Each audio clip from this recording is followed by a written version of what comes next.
दर्शकों, आप सभी का मेरी तरफ से कोट कोट प्रणाम, बार बार नमस्कार और लाख लाख बधाई के साथ आज जो मेरा टॉपिक है शिक्षकों की छड़ी की मार, वरदान या अभिशाप। यहाँ पर प्रश्न चिन्ह उठ रहा है कि जब शिक्षक के द्वारा बच्चों को मारा जाता है तो वरदान साबित हो रहा है या अभिशाप। लेकिन ये पुरानी चीज हो गई कि शिक्षक एक बच्चे को पीटता था। साथियों, आज आप लोगों को बता दें, उस शिक्षक के द्वारा मारे गए छड़ी एक विद्यार्थी को उस रास्ते पर पड़े हुए शीशे और कांटे को साफ करने का काम करता है, क्योंकि कल जो हमारा विद्यार्थी है उस रास्ते पर जब चलेगा तो उसको वो कांटे गड़ेंगे और वो शीशे उसको गड़ेंगे, तो उससे वो कैसे बचेगा।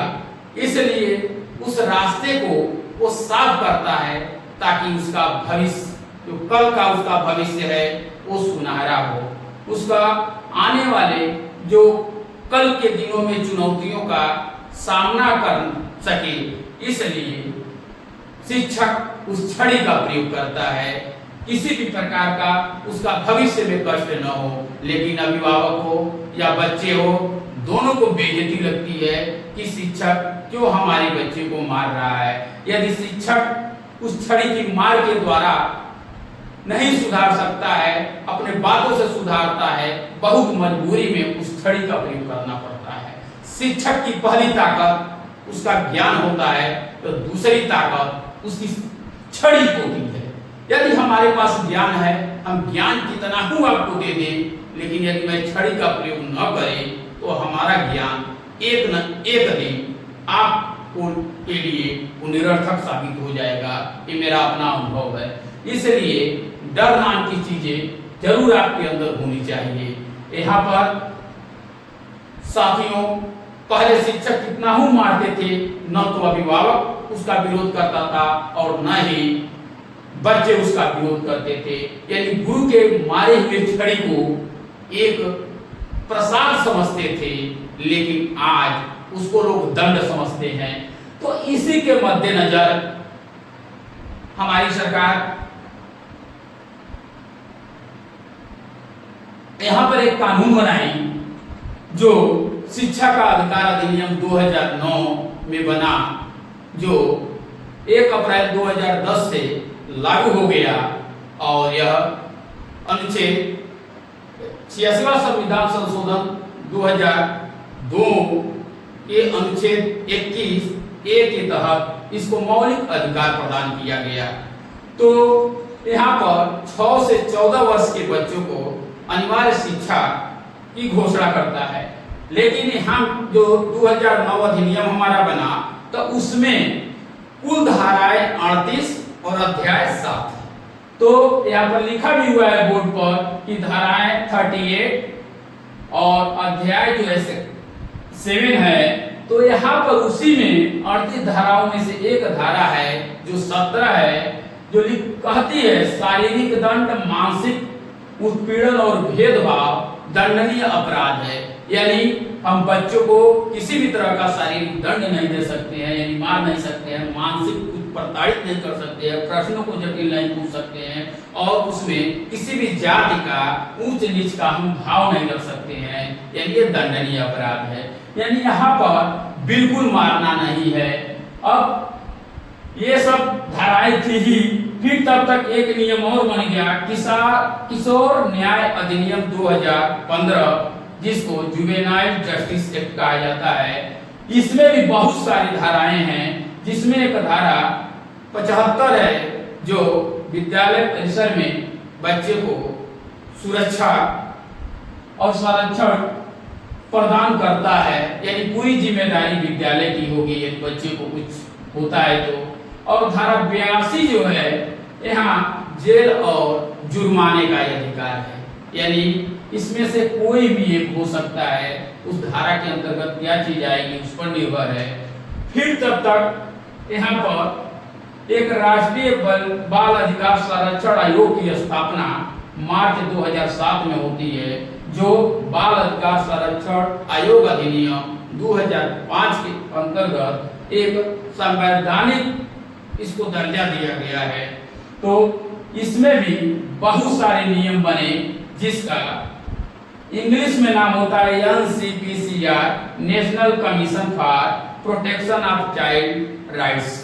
तो यहाँ पर देख रहे हैं, इसमें भी बच्चों को बहुत सारे नियम दिए गए हैं उनकी सुरक्षा संबंधी, कि शिक्षक को हमारे उसका पुलिस वेरिफिकेशन होना चाहिए और 500 एक्ट के तहत उसकी कहीं होना किसी केस में फंसा हो, यानी उसकी पहले से जो केसें हैं वो वेरिफिकेशन कर लिया जाए, तब उस शिक्षक की पूर्ण रूप से नियुक्ति दी जाए। तो इसमें भी पूरा ये बच्चों के हित में ही है। और 2012 में एक विधेयक पारित हुआ, जिसके अनुसार बच्चे को शारीरिक दंड देने पर 3 साल की सजा का प्रावधान है। तो आप देख सकते हैं कि कितनी धाराएं शिक्षक के लिए यहाँ लागू की जा रही हैं। फिर IPC इंडियन पेनल कोड धारा 323 मारपीट, 324 जख्मी करना और 325 गंभीर जख्म पहुंचाना, यानी बच्चे को बहुत ऐसा मार देते हैं जहां ब्लड आने लगे, तो उसको शिक्षक को 7 साल की सजा। फिर तब तक IPC की धारा 307 जानलेवा हमला, यानी उसका जान यदि खतरे में है तो 10 साल की सजा उस शिक्षक को भी है, उम्र कैद। तीसरे इतने नियमों के बावजूद ये बताइए, जब शिक्षक क्यों मारना चाहेगा किसी बच्चे को? यानी शिक्षक उसके हित के लिए काम कर रहा है। शिक्षक का ज्ञान एक स्वतंत्र आसमान की तरह खुला है, जो उसको बच्चों को देता है। उसका ज्ञान और शिक्षक और बच्चों के बीच की जो कड़ी है, एक पतंग और एक डोर के बीच की कड़ी है। शिक्षक उस डोर को पकड़ा हुआ है और पतंग हमारा छात्र है जो आसमान में उड़ रहा है। जरूरत के अनुसार शिक्षक उसको छोड़ता है और आसमान में उड़ता है। लेकिन यदि वही शिक्षक ये मारना बंद कर दिया, यानी उस पतंग की डोर को छोड़ दे, तो वो पतंग कुछ ही टाइम के बाद उड़ करके नीचे गिराएगी और उस मोहल्ले के सारे बच्चे दौड़ेंगे उसको लूटने के लिए, और उस पतंग का अस्तित्व जहां पर जाना था वो नहीं जा पाएगा। तो बच्चे, अभिभावक, हमारे शिक्षक साथी इस छड़ी की मार यानी वरदान साबित पहले भी होती थी, आज भी है।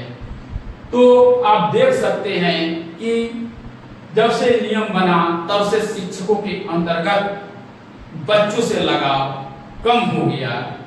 उसके बाद से बच्चे जो है आजकल मोबाइल से ऑनलाइन पढ़ रहे हैं। यानी पहले गैपिंग इतनी थी, शिक्षक और स्टूडेंट इस गैपिंग में था। जब कानून बना तो इस गैपिंग में आया। अब बच्चे जो है कि ऑनलाइन पढ़ रहे हैं, यूट्यूब से पढ़ रहे हैं, घर बैठे पढ़ रहे हैं, तो अब गैपिंग इतनी हो गई, यानी कोई उसकी तुलना नहीं है। वो बच्चे जब एजुकेशन लेकर के किसी फील्ड में जाएंगे तो क्या कर सकते हैं, आप अनुमान नहीं लगा सकते हैं। अभी आप देख रहे हैं, अभी तो कानून के बाद से जो बच्चे एजुकेशन लिए हैं, जैसे यहाँ पर अतुल सुभाष हत्याकांड 9 दिसंबर 2024 को हुआ था। निकिता सिंघानिया के द्वारा प्रताड़ित उस व्यक्ति ने आत्महत्या कर लिया।